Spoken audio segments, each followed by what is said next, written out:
Hello, Welcome to Look Into the Glass. that's Sela, That's Giselle. and we are here today with Justice from Texas Prison Talk. We'll let you say it this time because this is the third time from here. We're just going to throw ourselves out there. We had to do this 3 times. Yeah.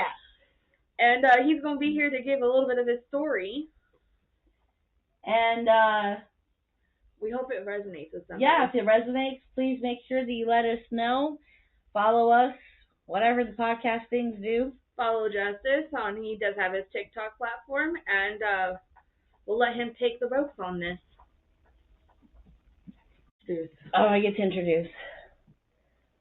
Hi, man. What's up, man? My name's Justice. I'm from Texas, and I host Texas Prison Talk across multiple platforms.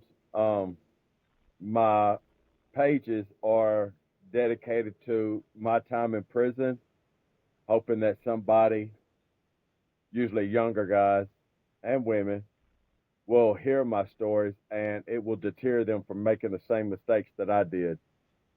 Um, I also I also dedicate my page to addiction recovery, mental health, and prison reform.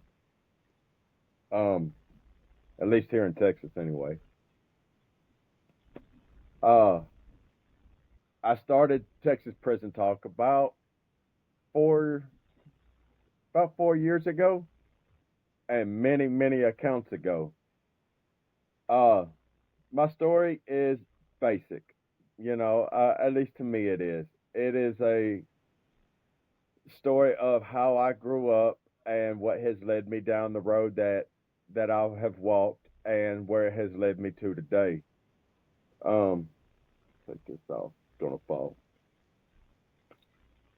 When I was young, when I was a boy, I went through a bit of child abuse, um, and it was mainly physical abuse. Uh, my dad, he was drinking. He's a drunk, and he used to beat on me, beat on my mom. I mean, 8 years old, I was getting beat with branding irons and shit. Y'all don't know what a branding iron is. It's what we used to brand cattle with. And Mm-hmm. he would beat me with them. He beat me with lengths of water hose like it was a whip. You know, my mother got worse than what I got. That's why she left him. Uh, she remarried. She left my dad. She remarried, took me to Houston from here in Lufkin. Took me to Houston to where she remarried my stepdad. Um, I was about that age. I was about 8 or 9, and I got into drug. I was already a psychologically messed up. I was born a paranoid schizophrenic. Um, the abuse that I endured, it caused more shit fucked up with me. Between the ages of 5 and 16, I was in 7 psychiatric hospitals uh, throughout the years. By the time I was 13, I had started doing drugs. Uh, like most people, I started smoking weed, and slowly but surely it escalated. Alcohol, pills, coke, and so forth. Um, by the time I was 18, I was a full blown addict. I left my family's house when I was 16. Got kicked out on the streets. My family couldn't handle me. They had 2 more children they needed to worry about. Um, Rocco, lay down. They had 2 other children they needed to worry about, and they couldn't deal with me. So out into the streets of Houston I went, and I was picked up by the wrong people. Um, when I say picked up, I was out there living homeless. I didn't know how to wash clothes. I didn't know how to take care of myself. I had quit school, and some guys that seen me, seen me around, they took me in under their wing, and they helped me at first, and then they started teaching me the wrong way to live. They taught me drugs, robbing, stealing. You know, the whole model of it. They by the time I was 19, I was already neck deep into selling drugs with my addiction. Um, seven. I'm sorry, I'm gonna back up a minute. 17 years old, I had taken my first charge, and it was my first trip down to TDC. Sorry, it was my first trip down to TDC, and I had taken a charge for one of my homeboys. It wasn't me. I didn't mind. It was a slap on the wrist. It was 6 months. Got out and went right back to doing what I was doing. Um, by the time I was 21, I had taken my first real charge for drug trafficking across state lines and whatnot. Uh, as of today, I have 8 felonies and 83 misdemeanors just in one county alone. And that ranges from drug trafficking, robbery, home invasion, assault on a police officer, aggravated assault with a deadly weapon, and attempted murder. Um, and At what age? it started at 21. Okay. That range of felonies. I would go in and I would get out, um, and I'd go right back in. I would be out here free for a matter of months until the assault with a deadly weapon and the attempted murder, which landed me my longest time in prison.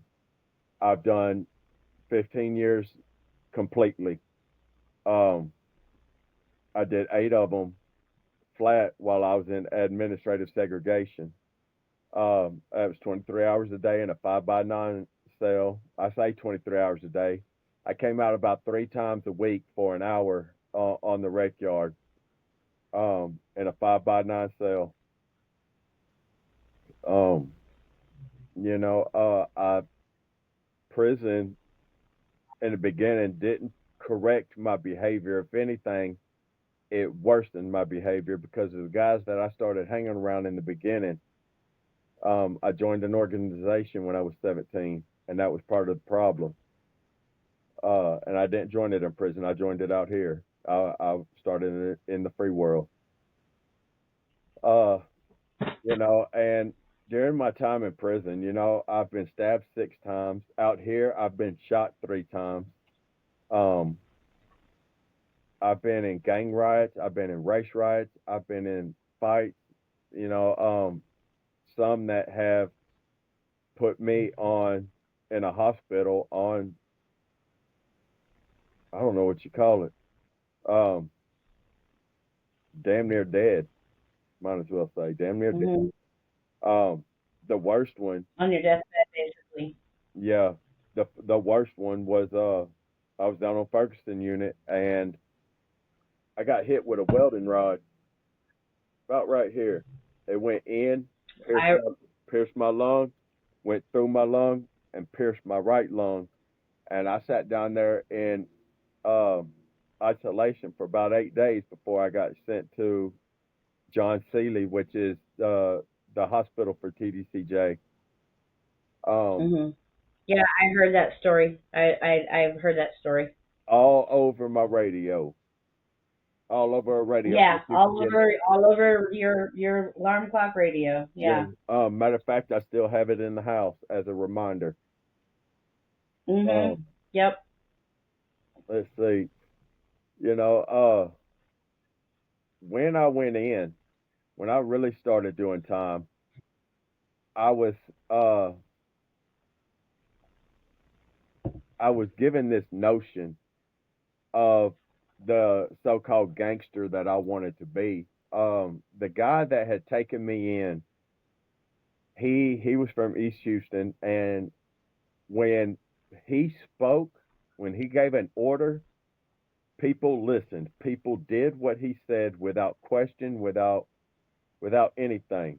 It just got done. And I wanted that kind of power. I wanted that kind of authority over people. And when I went into prison, I kept that mentality. Um, Inside, we call it earning your stripes, putting in work. Um, Within the first 6, 7 years or so, I had done enough that I began to gain a reputation and I was respected. When I spoke for blocks or I spoke for buildings, I wasn't no big shot caller. I didn't run the whole unit and run parts of whole parts of Texas. I'm not one of those people you see on social media that talk about they're a big shot caller. Not me. Um, but Mhm. I did enough to where people knew my name. I had a reputation, and it got to a point where I had to live up to that reputation. Assaulting officers, stabbing inmates, um, fights, the gang riots were probably some of the worst. The race riot, out of 15 years, I was only in one race riot, um, and it was unit wide. They had us locked down, and they were only when we go out to chow, when we get fed or go to showers or whatever, they would only let one race out at a time. And it would have happened over a period of days so that they could get things done until, people, our people, the ones that spoke for us, sat down with the gang investigator and sat down and made a peace pact. Um, and then they started shipping us everywhere, breaking us up.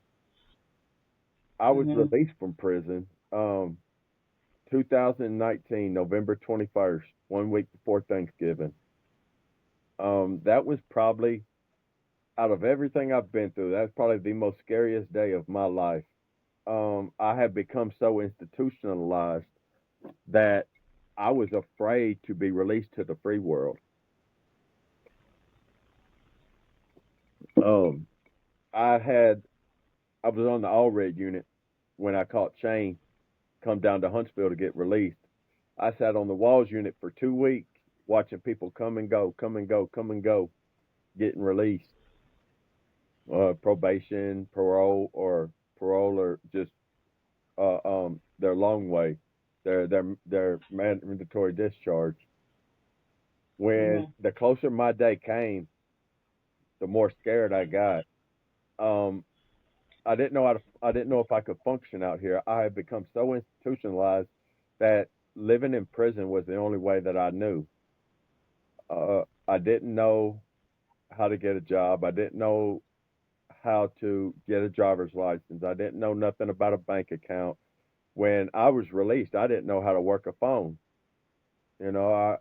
We when I went in, we still had the phones that you had plugged up to the walls with the curly cords, where the whole family used to listen to your conversation.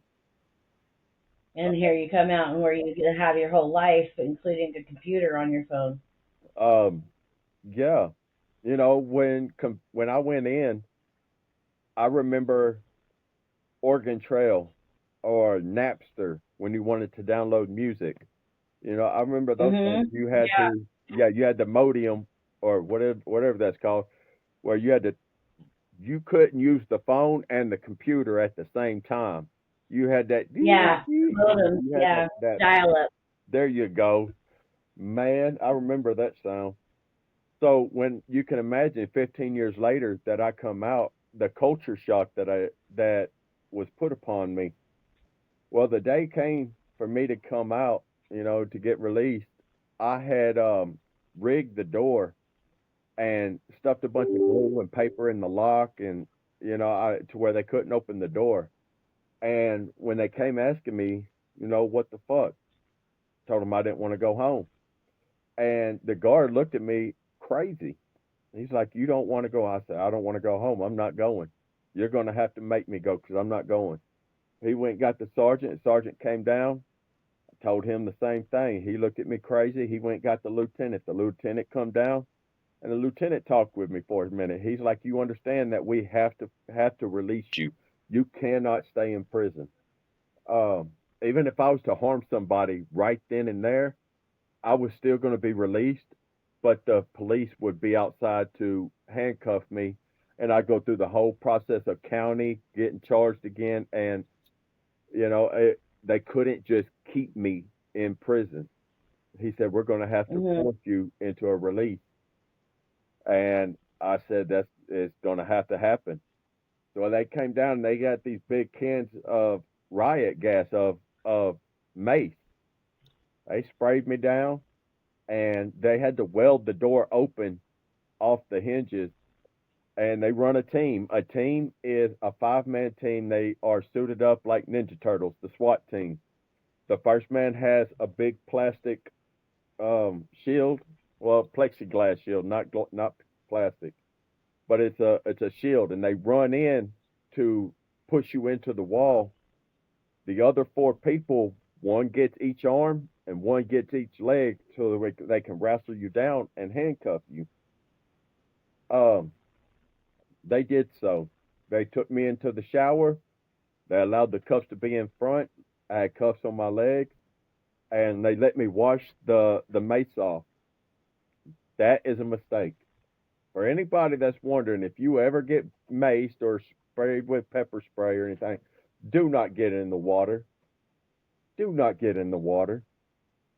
Just let it sit, because that water is going to ignite it, and you are going to burn like 7 flames of hell.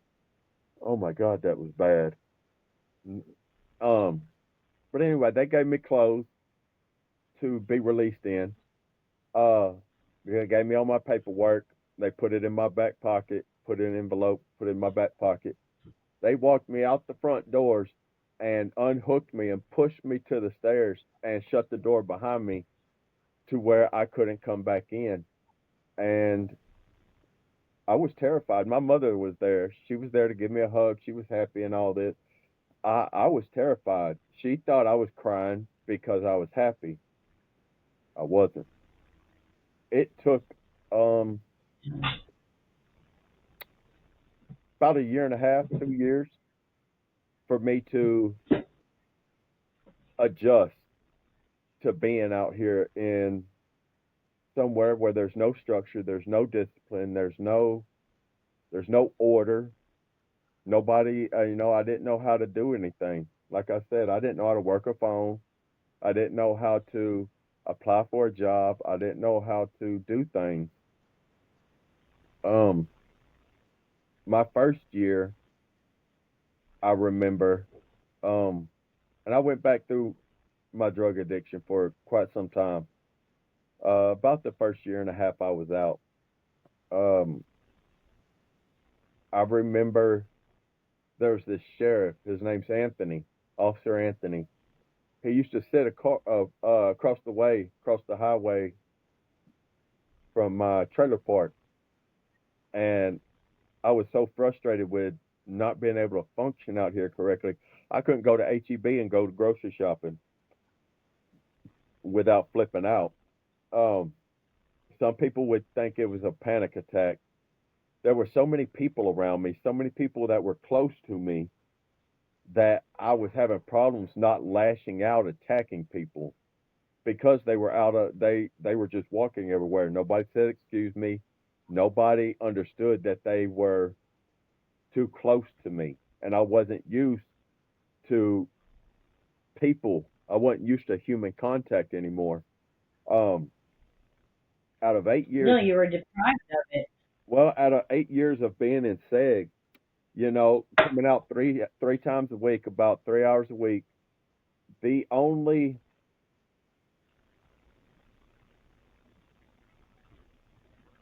okay, sorry, I see somebody pulling down the road.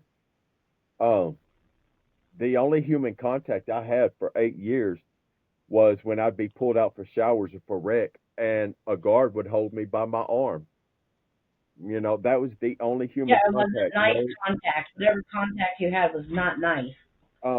exactly. So people being close to me, it triggered me into attacking people, and Mhm. Yeah.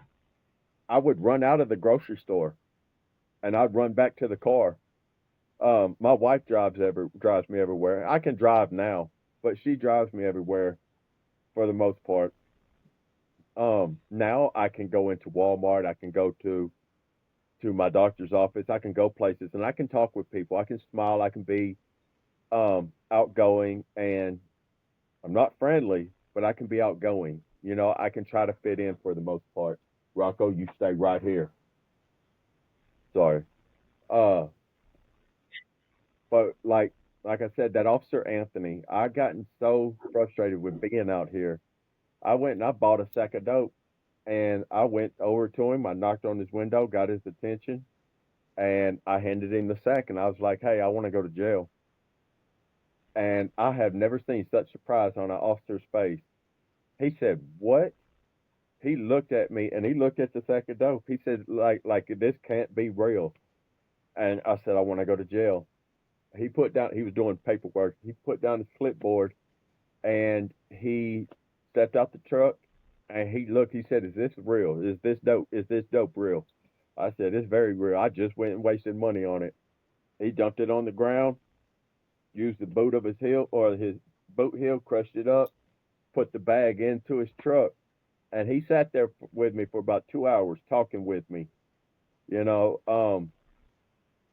trying to get me to understand that my previous life does not have to be my current life. Um, you know, he had never had somebody do what I did, and he didn't want to see a life wasted when I was given a second chance. Um, you know, I suffer with survivor's guilt. Um, Rocco, Mhm. don't do it.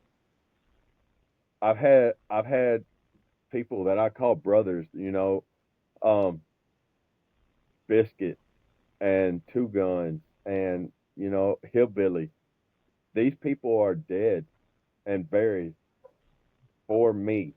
You know, one of them got Two Guns. He got stabbed to death in a riot when a dude was running up behind me, and he jumped in the middle of it, and now he's dead. You know, got stabbed to death so that I can live. And I sit out here in this free world, and you know, there are times when I watch movies or I hear sounds or just things trigger me, and I wonder why. You know, I'm just as bad as people in there, and I get to sit out here with the freedoms that I have, with the luxuries that I have, while people I call my brothers will never get these things again. They'll never see the grass grow. They'll never see the leaves turn. They'll never eat the food that I eat. They'll never be able to experience time with their kids again like I do. Just a lot of this, you know, and it's I think it's a lot of things that people don't take into consideration when convicts come out after doing a long period of time, because we're not taught to talk about it. You know, we're not taught to show emotion or to talk about our mental health. And you know, now I'll be free 6 years this November, and it's been a struggle. I have land. I have quite a bit of land. I have a home. I have a wife. I'm a bonus parent to two children. Um, I'm a member. Y'all gonna have to walk with me. Um, You're good. uh, I'm in recovery. I'm a recovery coach. I'm a mentor to people all over this country due to my platform. Hey, Rocco, Rocco, now let's go. Get up here. Leave them puppies alone. Sorry. Um, and I'm a mentor to so many people because I have learned how to use a platform and share my pain, you know, not just talk about experiences, not talk about prison stories and what has happened because people don't relate to that. It's all well and good. You get likes and follows. Hey man, that story's interesting. But it takes I have learned that it takes my pain to get somebody's attention and to change their life. You know, so many people gave their life and gave their time and gave a care that I change, that I do something different. not just family, not just my brothers. You know, I have officers, I have sheriff's deputies, game wardens that come out here once a week, about once a week, sit here on the porch with me and want to see me do better. Instead of chasing me, now they help me. You know, and I think that says something big. A lot of the uh, guards, there's guards on my TikTok platform that I did time with, and they find me on TikTok and they see what I'm doing, and they remind me of what I was like in the beginning when they first met me, and they see what I'm doing now. You know, and I guess what I'm trying to say is that no matter your past, your past does not define your future. Child abuse, drug addiction, a broken home. Um, Hell, I had two dads. Both of them didn't like me. You're going to regret that, boy. We Um, have that in common. yeah, people talk about, I had multiple dads, none of them like me. um, the years in prison, and all of it's my fault. I take accountability for my decisions. I didn't know how to back then. I do now. Um, and I have learned that over time that if I can help one person not go down the road that I've been, or help them off the road that they are on now, one that I've already walked down, then I've done my job for the day. And that's why I do this right here. It's why I have no problem telling my story. The more pain that I Mhm. show and that I express throughout my life, that's what people connect to. Um, a lot of times when somebody's hurting or suffering in silence or going through their addiction or their prison experience or their readjustment, post incarceration syndrome is very real. Um, Mhm. when they're going through it and they're doing it silently, they don't care about oh man, you got this. Oh, we're rooting for you. They don't care about that shit. They don't give two shits about it. Mm-mm. A lot of people, it'll drive them deeper into a depression, into more silence. They relate to pain because that's what I related to. I found somebody, and he's been my life coach for about 4.5 years now, and I related to his pain because his pain was similar to mine, and Mhm. that's what I have That's why we're learned. doing all this. Yeah, that's what I've learned is people relate to pain. People relate to a struggle. Um, and so that's what I try to do here. With all the blessings that I now have, that I can now value, I Mhm. want this for the next person. Never in my life did I ever dream of being right here, having a family, having kids, um, having a home. Not an apartment, not a trailer or something that I'm. The Like, land. yeah, something that is Yeah. mine. I This, never thought this yeah. would ever Yeah. be possible for some lying, cheating, stealing, drug addicted criminal that ever. People used to walk down the road, they'd see me and they go to the other side because they didn't want to deal with me. They didn't want to see me. They Mhm. didn't want me to be a part of their community. And now it's complete opposite. And I want this for everybody. Um, Yeah. Everybody deserves it. People do deserve to be happy. That's the thing. Mhm. People deserve to be Stories happy. deserve to be heard. Yeah, and their stories deserve to be heard. Their voices deserve to be heard. And like you said, people relate to pain. You know. Whether it's our story, your story, the next story, somebody's gonna relate to it.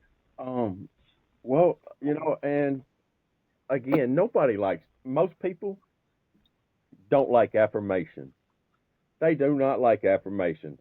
They think it's that fortune cookie shit. They think it's a crock of shit.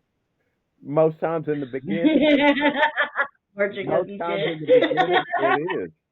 It is. In the beginning, nobody wants to hear that mess. Oh man, this crap ain't true. This some shit that people just say. Well, when you say it enough, I'll give you an It example. works. It does. If you tell yourself It a lie works. enough, if a lie is told enough, it becomes truth. You Yep. manifest it into a truth. So manifest, instead of manifesting a lie, manifest something that is good. One thing I like to say all the time for people that have been down my road and they hold judgment against themselves, failure is an event, never a person. Never a person. Yep. All right. So just because you failed at something in life doesn't mean that shit ain't gonna work out. That shit doesn't happen for you. If you don't fail, you will never be able to measure a degree of success in your life. Yep. Nobody ever All gets the way. um people people watch Facebook or TikTok or whatever social media people watch. They watch videos and a lot of it is only the A side. Hardly anybody ever posts the B side, the bad shit. You know, everybody's vacations or promotions and I got Yep. married. Everybody posts their A shit.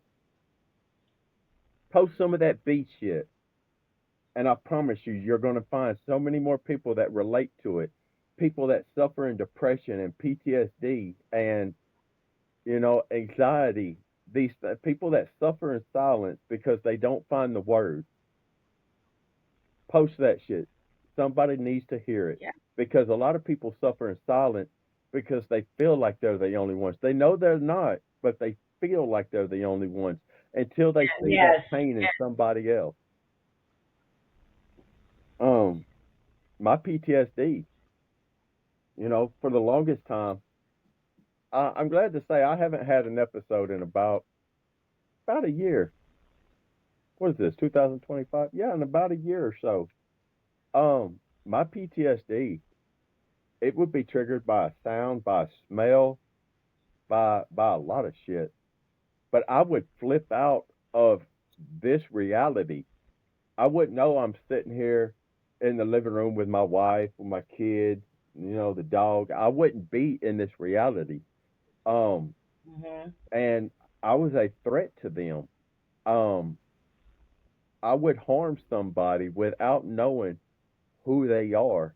And then with me, when it I ain't gonna say goes away, but when I catch my When snap, you come out, yeah, and I realize that I just it's had an it's it's episode. it's literally an episode. It's It is literally an episode. and when I would It realize, absolutely is. I know. I did the same thing. It's not you don't see them. Like, and I, to me, it was all black. Like, I have no memory of doing the things that I did, but I I was a won't. threat Yeah, too.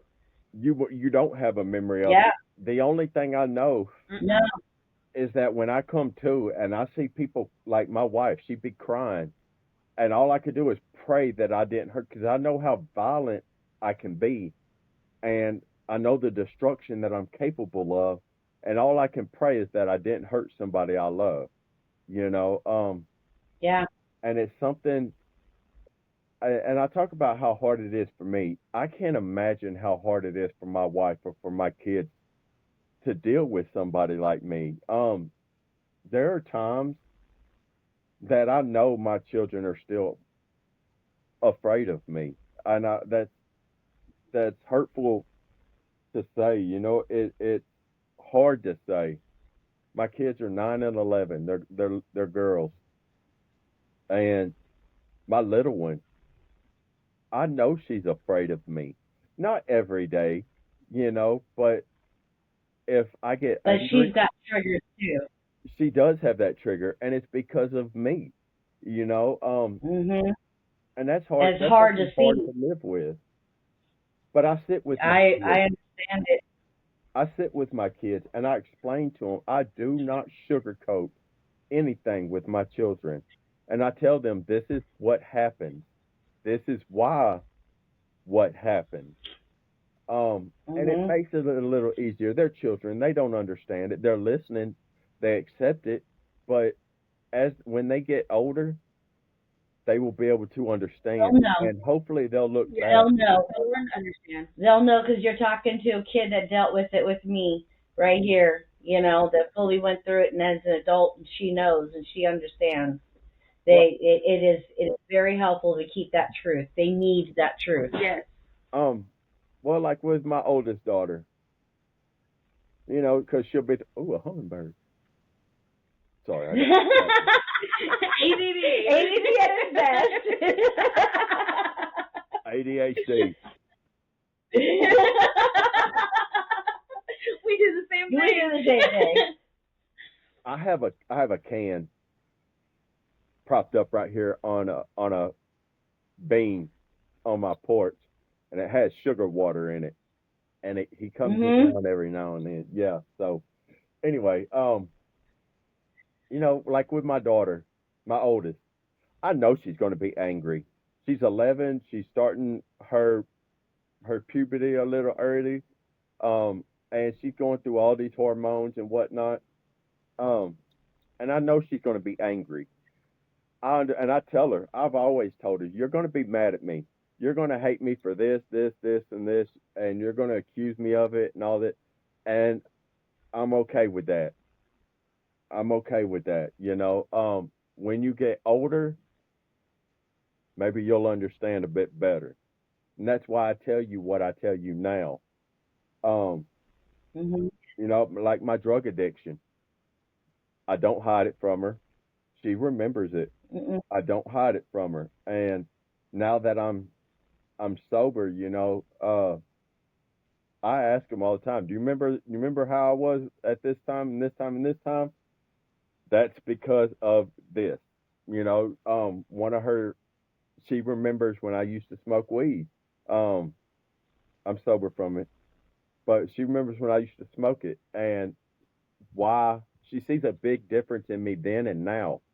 You know, I'm more active, I'm more friendly, I laugh more, I go to work more.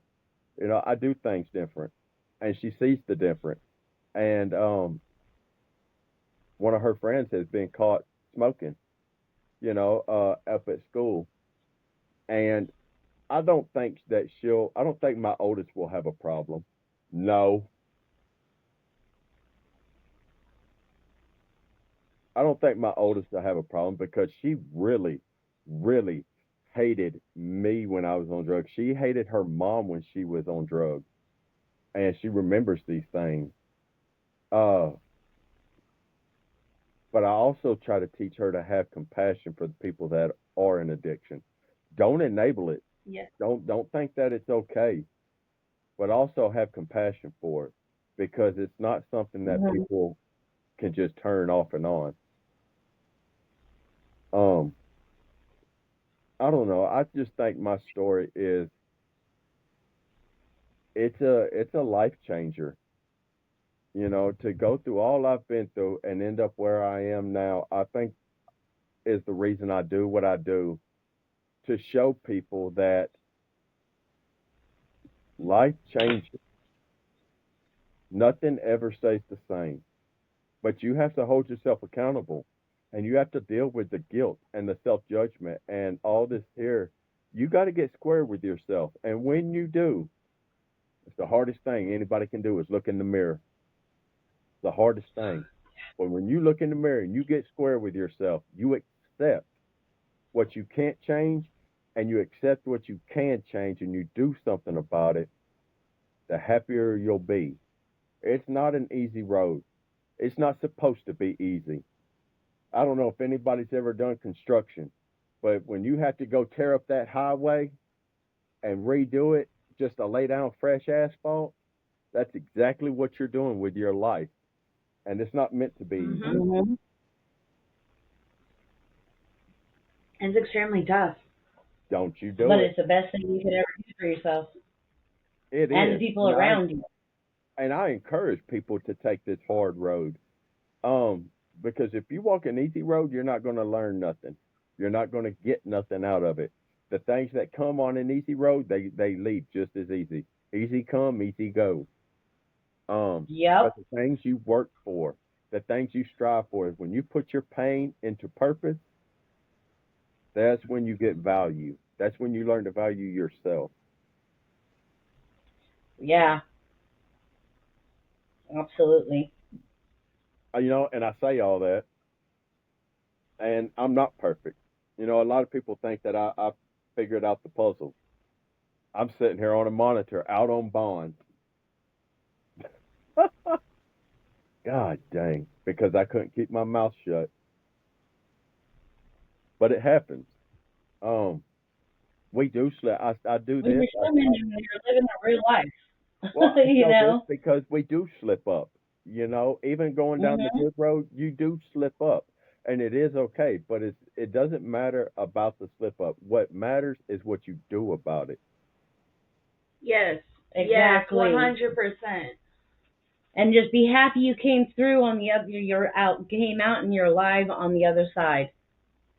Well, I don't know. Right now, I'm tempted to go just turn myself in because this $400 a month crap is killing me. I'd rather just Out.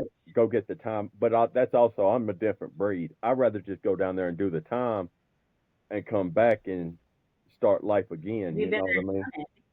Um, You've been there and done it, and you know how to handle it. But yeah, and not everybody knows how to do that. And if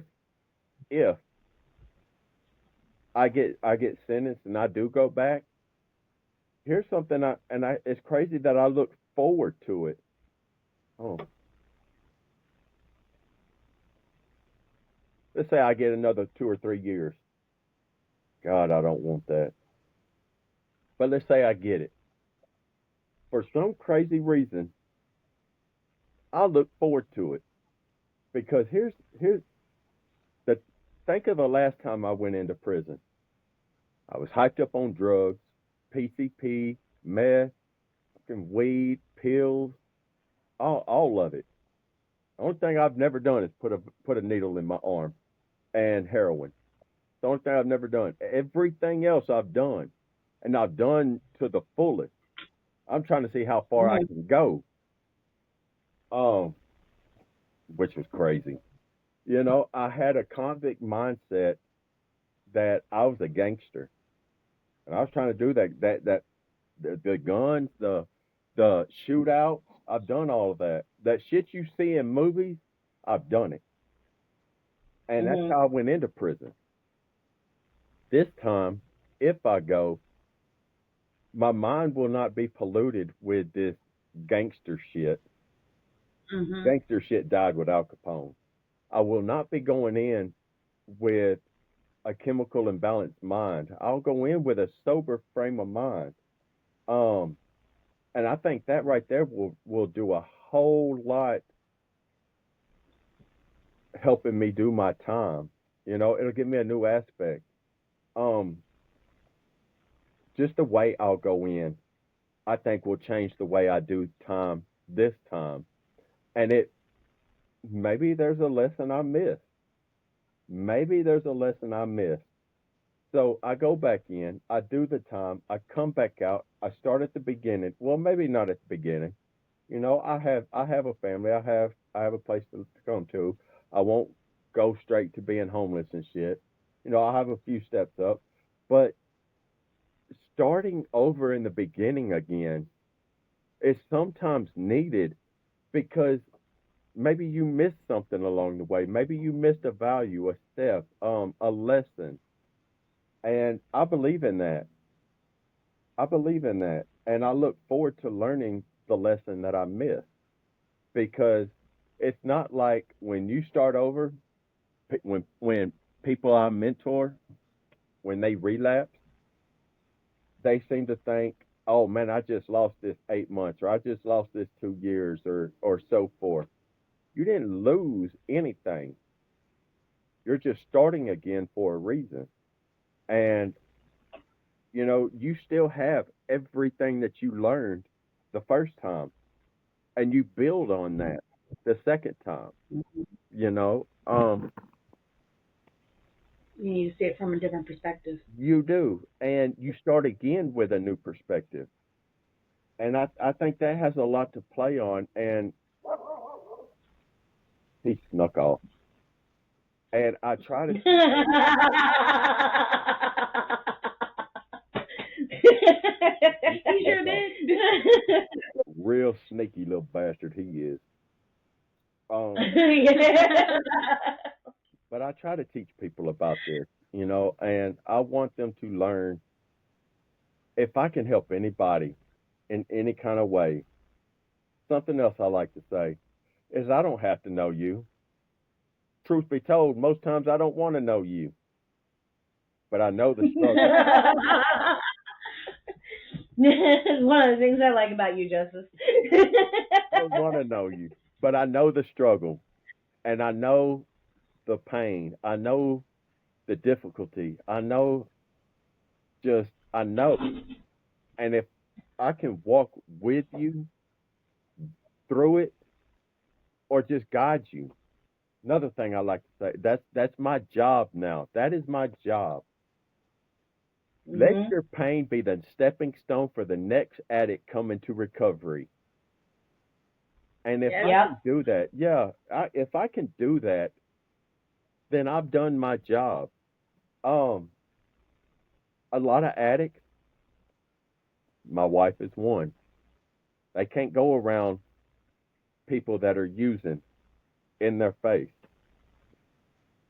Hey, Mhm.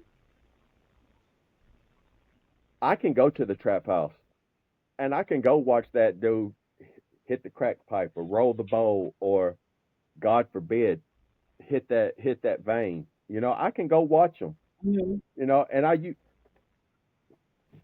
I used to. I'd roll me up a blunt and I'd sit there and smoke and I'd sit there and I'd bullshit with them while they're getting gacked out or high as fuck, and I'm sitting here smoking my weed. Now I don't. I'll glass of water, my vape, and I'll sit here and I'll bullshit with you. I'll sit in the trap house. And there are so many people in there that are getting high and hate it. They are at a point in their Yeah, addiction that they hate it, but they can't stop because there's they can't nobody stop. there. My job Mhm. is to lead you out of that trap house. Your job, once I, you're gonna get beat up, dude. That dog's gonna whoop your ass. My job is to lead you out of the trap house and off of that there is a way out this door, and to lead you to somebody else that is the next stepping stone in recovery, because each person in recovery has a different part to play. You know, Yeah. Yep. there's a lot of people that are a point in their recovery that I can't handle. You know, that I can't do. And if my job is to bring you to them, learn from me, go to them. Learn from them, go to the next person, and so forth. And along the way, you're going to find somebody in your shoes or that was in your shoes that is in what you were doing. And your job is to teach them just like somebody taught you. Just hold somebody's hand Yep. and walk them through. That is our job. That's why we need the community from all different walks, from all different ways. It doesn't matter how you do it. What matters is that you did it and that you share. And letting them know that they're They're not not alone. alone. Yeah, Not many people can be in that trap house. There's so many people that would be triggered by that. But I look at it. This is kind of how I look at it. Like we're basically soldiers in a war. we are. We are. We're basically soldiers in a war. And That's see, the way it feels. That's the way it feels to me. here's another big thing is that so many people are in a fight and don't know they're in a fight. They Mhm. are out here and they're in the middle of a war, spiritually, physically, mentally, all of this, Mhm. emotionally, and don't even know that they're in a war, that they're supposed to be fighting. And that's why they lose so much. Um, I got about 10 minutes, y'all, and I got to plug up 2 hours before my kids get home. I got to. Oh, I found out I can walk to the end of the road. I Woo. didn't think I could, and I found out I can. Oh, yeah, buddy. Hey, I got a new little bit of freedom. Um, Yeah. That makes it all better. A little extra walking distance. Hey, that 10 feet's a big difference. Well, look. Well, I'll tell you, when I first got on this monitor, and this monitor's been good for me. This, because I have to piss test, I do have a PO, and I haven't been able to. I was smoking big. I got put on the monitor, and I quit smoking, and I felt so great about it. I feel good about it, but it's also put me in check because I feel like I got complacent. I felt like I got as far as I wanted to get in my recovery and pushing myself in life in general, and this has given me a an awakening, an eye opening to that this isn't as far as I need to go. This isn't as far as I can go. Mhm. I just hope I don't go to jail. Fucking A. But I mean, I think my story is one that I will never get tired of telling. Somebody told me to write a book. Wish I knew how. Mhm. Yeah. I wish I knew how. I Just get start told writing. the same thing. Just start writing, dude. Just start writing. It doesn't Um, matter if you know how or not. Just start writing. And you know what? When I was in prison, I wrote books. I didn't get none of them published, but I would write books, and I put them together, and they get passed Let around us the start youth. putting it together, dude. You got an amazing story. It's going to take some time, but that is on Yeah. my list. One Okay. that you have a story that not only touches people with addictions, but it touches those who have been incarcerated or And are have- still incarcerated and have that same fear that you had transitioning into a new world. Yeah. Coming back out here was horrible. Once the tears quit, that day I got out, once the tears quit and shit, and I got into my mom's car. I told her I want to call going from Huntsville to here to Lufkin. I said, like, I want to call my nana, tell her I'm on the way. And she said, okay. She had my nana on speed dial. She already had it ready. So she hit the button on her phone. I tell you what, man, that car started ringing and talking to me and shit. I tried to eject those Cedo cuz at 30 miles an hour out the car. Flipped me out, dude.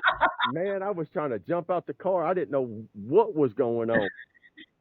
Man, that shit scared the shit out of me. And now, now cars drive themselves. They talk. So what the fuck? I can plug a car into an outlet and I can drive. What the hell? Yeah. What the hell, right? And yours was only 15 years. I can only imagine if it's somebody who spent 25 to 30 years, I wouldn't want to come out. But Yeah.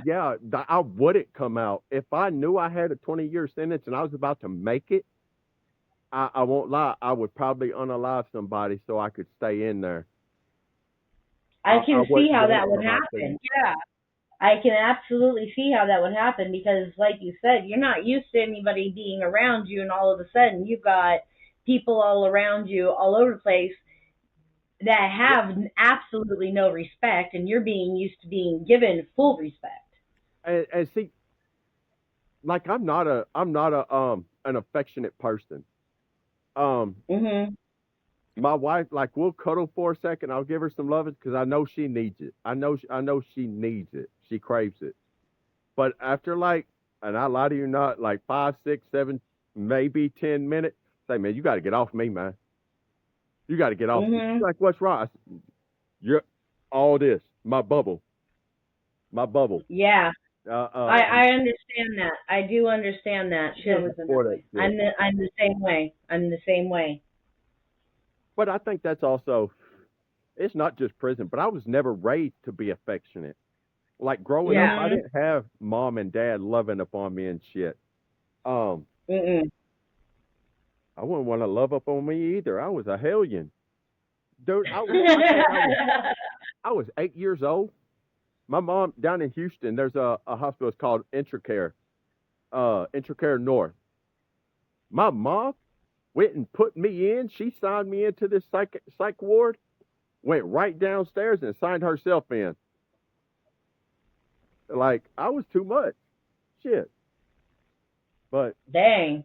yeah, it is what it is. But I mean, life has turned out great. I mean, y'all see all of that. I know. I know Went you're from not a too far. 559 sale to this. So I mean, change is possible. All right, y'all. You're in I a gotta part get of off the here. area where we want to live. I gotta get off here. If y'all do sections of this and post them somewhere, send them to me through email. Okay. Absolutely. Yeah, We would love to. 'cause I'll take it and I'll post a few clips on TikTok. Yeah, Yeah. I'll definitely send you an email of the whole thing, actually, and then And then you Okay. can do clips from it from there. I gotta quit smoking. That's the next thing. Yeah, hey, look, it's steps, man. It's steps. one thing at a time. One thing at a time. Oh. Man, they told me when I I got really my new appreciate teeth. you. When I got my new teeth, they told me no smoking for 48 hours. Dude, within the first 2 hours, I was ready to. All right, but thank y'all for having me on here. Thank you so much. And here soon, man, I'm going to do this again, but I'm gonna do it on TikTok, and I'm gonna make sure that y'all are there. Yeah. Yeah, Yes, please, most absolutely, definitely. please. Holla at me. And you know, we're going to be doing lives on the podcast here soon, and we just didn't want your story to be on a live because we wanted it to be recorded so it's accessible. Okay, yeah. So, but yeah, we would love to have you back on too. Yeah, when you do the podcast, man, let me know. Let me know ahead of time because I also have a laptop that I don't know how to work. We're figuring all this out as we go. Yes. Yeah. And I'll Don't. figure it out. We do not have it all together. How about I got a laptop. I spent $300 on a laptop. Don't even know how to use it. I know how to turn it on and watch a movie. That is it. That is it. Yeah. All right. Yeah. Well, y'all be safe and be blessed. And thank you for having me on. Thank you. We All right. appreciate you. Y'all be good. All right. Bye. Bye.